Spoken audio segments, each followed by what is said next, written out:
আমি পদ্মজা। পর্ব ৫৫। লেখক ইলমা বেহরোজ। অন্ধকার নেমে এসেছে।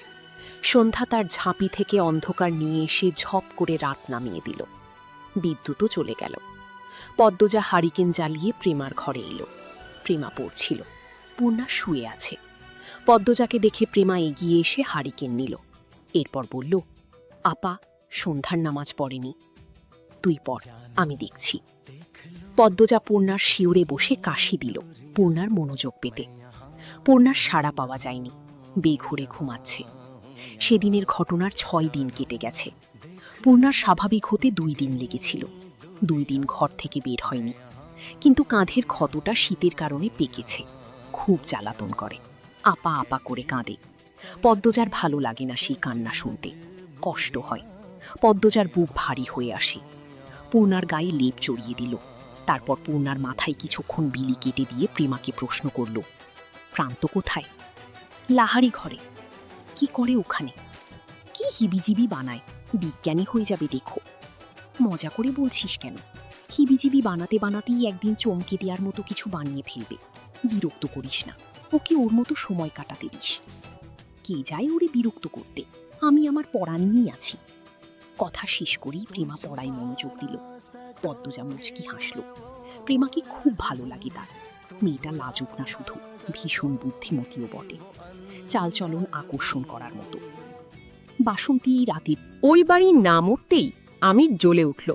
গম্ভীর কণ্ঠে বলল, ওই বাড়ির নাম নিতে নিষেধ করেছি। তবুও না, বলিনি, আর বলবও না। আমির পায়ে গটগট শব্দ তুলে চলে যায়। পদ্মজা আমিরের যাওয়ার পানে তাকিয়ে থাকল। সে রাতের পর ওই বাড়িতে তারা ৩ দিন ছিল। তারপরই আমির চাপ দিতে থাকে ওই বাড়ি ছাড়তে। সে সারাক্ষণ আতঙ্কে থাকে। এভাবে আতঙ্ক নিয়ে বাঁচা যায় না। আমির রাতে ঘুমায় না, ছটফট করে। এই বুঝি পদ্মজার কিছু হয়ে গেল। পদ্মজা খেয়াল করেছে আমির রাতে কপালের উপর হাত রেখে চুপচাপ শুয়ে থাকে। তাছাড়া এইভাবে লাশ অদৃশ্য হয়ে গেল। পরপর ৩ দিন কেটে যায়, তবুও কেউ কিছু বলেনি। কারোর মধ্যে কোনো পরিবর্তন দেখা যায়নি। ব্যাপারটা ভয়ঙ্কর। পূর্ণার ওখানে থাকা বিপজ্জনক। সে বিপদকে ভয় পায় না, কিন্তু পূর্ণার কিছু হলে সে মানতে পারবে না। আবার পূর্ণা একা এই বাড়িতে আসবে না। তাই বাধ্য হয়ে ৩ জন একসাথে চলে এসেছে। তবে পদ্মজা আবার যাবে ওই বাড়িতে। যেতে তাকে হবেই। হাওলাদার বাড়ির প্রতিটি কোণার রহস্য সে নিজের নখদর্পণে আনবেই। এটা তার শপথ। অনেক রাত হয়েছে। রাতের খাবারের সময় পূর্ণাকে ডেকে তোলা হয়। একবার ঘুম ভেঙে গেলে পূর্ণা আর ঘুমাতে পারে না। ঘন্টার পর ঘন্টা পার হয়ে যায়। প্রেমা এখনো পড়ছে। পূর্ণা বিরক্তি নিয়ে প্রেমার দিকে তাকালো। মনে মনে বলে, এই মেয়ে কি বিশ্ব জয় করে ফেলবে পড়ে? এতো তো আপাও পড়েনি। বাত্তিটা নিভিয়ে এসে ঘুমা, অনেক পড়ছোস, কিরমির করে বলল পূর্ণা। প্রেমা গুরুজনদের মতো করে বলল, বাত্তি ডানা, বাতিটা হবে। থাপ্পড় দিয়ে দাঁত গাছে তুলে দেব আমাকে কিছু শেখাতে আসলে। প্রেমার মুখে আঁধার নেমে আসে।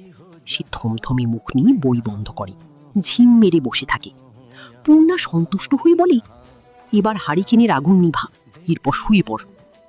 প্রেমা হারিকেনের আগুন নিভাতে প্রস্তুত হতেই পূর্ণা বলল, না থাক, নিভাতে হবে না, ভয় করে, তুই শুয়ে পড়। প্রেমা বাধ্যের মতো এসে শুয়ে পড়ে। লিপির ভেতর ঢুকি। তার ঠান্ডা পাজোড়া পূর্ণার পায়ে লাগতেই পূর্ণা হুই হুই করে ওঠে। মা গো, কি ঠান্ডা, দূরে যা। প্রেমা রাগি চোখে তাকালো। পূর্ণা ধমক দিয়ে বলল, কি হইছে, হেমনে তাকাস কেন, খেয়ে ফেলবি? পূর্ণার সাথে কথা বলে নিজের পায়ে নিজে কুড়াল মারতে ইচ্ছে হচ্ছে না প্রেমার। পূর্ণার কথাবার্তা কি পাত্তা দিলে প্রেমার ঘুম নষ্ট হবে। সকালে উঠে নামাজ পড়াও হবে না, বই পড়াও হবে না। এটা ভেবে প্রেমা পাশ ফিরে শুয়ে পড়ে। কিছুক্ষণের মধ্যে ঘুমিয়েও যায়। পূর্ণা মাথা তুলে। মৃদুল আর জেদ ধরেনি। পূর্ণা যতক্ষণ ছিল সেও ছিল। এরপর দিন একটু পর পর পূর্ণার খোঁজ নিয়েছে। পূর্ণা খুব সুন্দর একটা অনুভূতির সাক্ষাৎ পায়। শুরুতে মৃদুলকে দেখে শুধুই ভালো লাগলেও আস্তে আস্তে মৃদুলের বিচরণ শুরু হয়েছে তার পুরো অস্তিত্ব জুড়ে।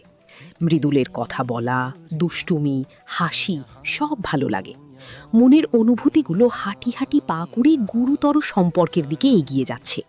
এমনকি মৃদুলও যে তার ব্যাপারে আগ্রহী পূর্ণা টের পায়। এই বাড়িতে আসার পরদিন মৃদুল আমিরের সাথে দেখা করার অজুহাতে পূর্ণার সাথে দেখা করতে আসে।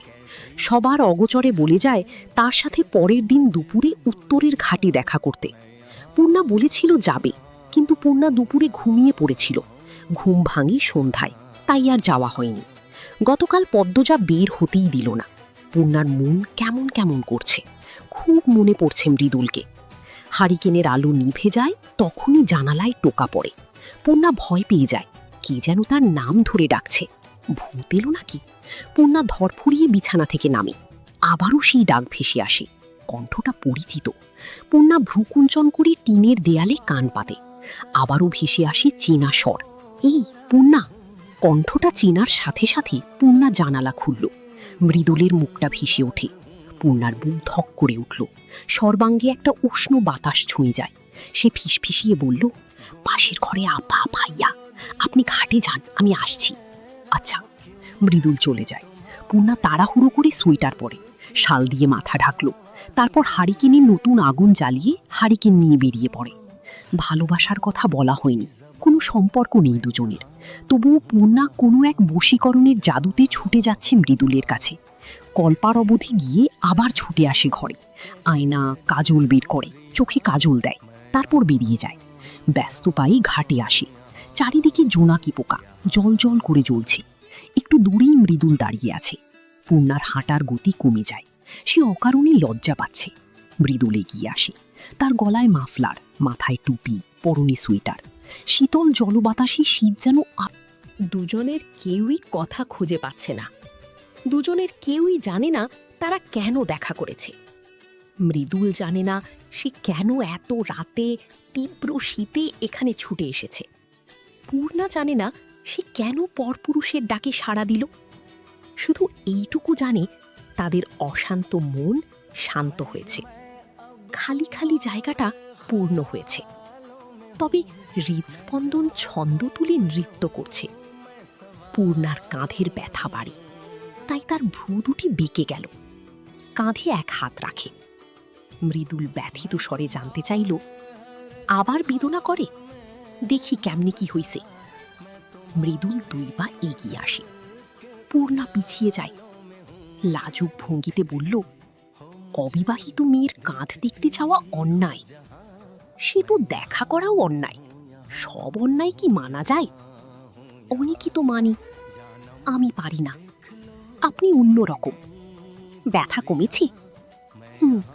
হুট করে ব্যথা বেড়ে যায়, আবার সঙ্গে সঙ্গে কমেও যায়। পাকলে এরকম হয়। ভয় হচ্ছে না? পূর্ণা কেমন করে যেন মৃদুলের দিকে তাকালো। মৃদুল থমকে যায়। পূর্ণা বলল, কার ভয়? আপনার? আমার আর সমাজ দুইটাই। আপনাকে ভয় পেলে আসতাম না, আর সমাজের ভয় অনেক আগেই কেটে গেছে। উত্তরে বলার মতো কিছু পেল না মৃদুল। ঝিঝি পোকারা ডাকছে, আলো দিচ্ছে, কি সুন্দর দেখাচ্ছে। তার মাঝে দুজন প্রাপ্তবয়স্ক পুরুষ ও নারী দাঁড়িয়ে আছে, বুকে ভালোবাসার উথাল পাতাল ঢেউ নিয়ে। অনেকক্ষণ পর মৃদুল বলল, আমি আসতে চাইনি। পূর্ণা আবারও সেই মন কেমন করা দৃষ্টি নিয়ে তাকালো। বলল, তাহলে কেন এসেছেন?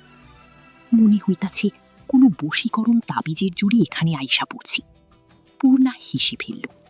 হারিকেনের মায়াবী আলোয় সে হাসি কি যে ভালো দেখাচ্ছিল। তার প্রশংসা করার মতো যোগ্য শব্দ মৃদুলের ভাষার ভাণ্ডারে মজুদ নেই। সে গাঢ় স্বরে বলল, পীড়িতির মায়া বড় জ্বালা, কপালি। পুরো গল্প পেতে সাবস্ক্রাইব করে পাশে থাকবেন। আর হ্যাঁ, পরের গল্প কোনটা চাই কমেন্ট করে জানান।